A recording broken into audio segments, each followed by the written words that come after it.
Estava falando ainda agora com a Juliana Rosa sobre a previsão de redução, de crescimento do Brasil. Pois bem, não seria diferente nas nossas cidades. As cidades brasileiras estão em marcha ré.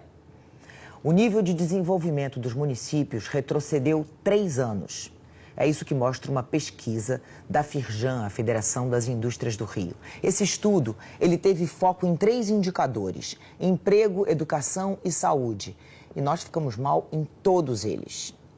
Nossa repórter Bárbara Carvalho tem outros detalhes dessa pesquisa. Bárbara, boa noite para você.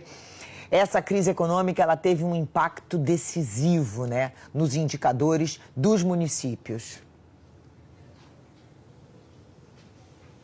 Um impacto gigantesco, Leilane. Boa noite para você, boa noite a todos, tanto no mercado de trabalho e na renda dos brasileiros, como na saúde e na educação.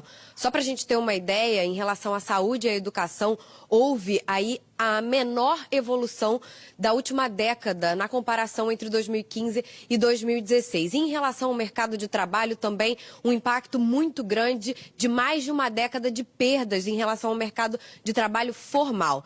Vamos mostrar como é que esse índice é calculado pela Firjan, a Federação de Indústrias do Rio de Janeiro. Ele vai de 0 a 1, sendo 1 o pior desenvolvimento, sendo 1 o melhor desenvolvimento, e 0 o pior desenvolvimento. O Brasil ficou com um índice de 0,6678, portanto é um desenvolvimento moderado, mas as regiões norte e nordeste têm índices muito piores, então essa disparidade em relação à região sul, por exemplo, também é um indicativo de que a desigualdade vai aumentando ou vai se mantendo aqui no Brasil. Já o sudeste e o centro-oeste ficam ali pelo meio do caminho. Apenas 431 cidades tiveram um índice alto de desenvolvimento, o que representa menos de 8% das cidades pesquisadas. E numa outra tabela a gente mostra que Louveira, no estado de São Paulo, que concentra várias empresas multinacionais, tem o melhor índice do Brasil, e Ipixuna, que fica no Amazonas, o pior índice. Entre as capitais, Florianópolis tem o melhor índice e Macapá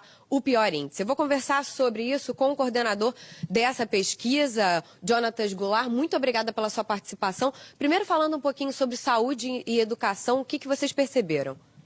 Nós percebemos que saúde e educação, elas também sofreram com a crise econômica pelo qual passou o país nos últimos anos. A gente percebeu que esse foi o ano em que as variáveis apresentaram um menor nível de crescimento quando nós comparamos nos dados da última década. Um impacto muito grande também no mercado de trabalho. Eu queria que você explicasse essa conta, por que a gente teve perdas comparáveis a uma década, pelo menos, no mercado de trabalho.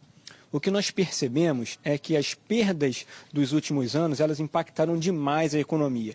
E se nós projetarmos para os próximos anos um crescimento próximo do que nós vimos, por exemplo, nas perdas que tivemos com a crise de 2009, ou seja, a recuperação pós-crise de 2009 a 2012, se nós repararmos esse crescimento para os próximos anos, a gente só vai ter o mesmo nível de crescimento que nós tínhamos em 2013 apenas em 2027. Então nós temos mais de uma década perdida no desenvolvimento de emprego e renda dos municípios. Muito obrigada, Leilane. A gente pode imaginar só em 2027 ter um crescimento aí no mercado formal de trabalho? Muita coisa, né?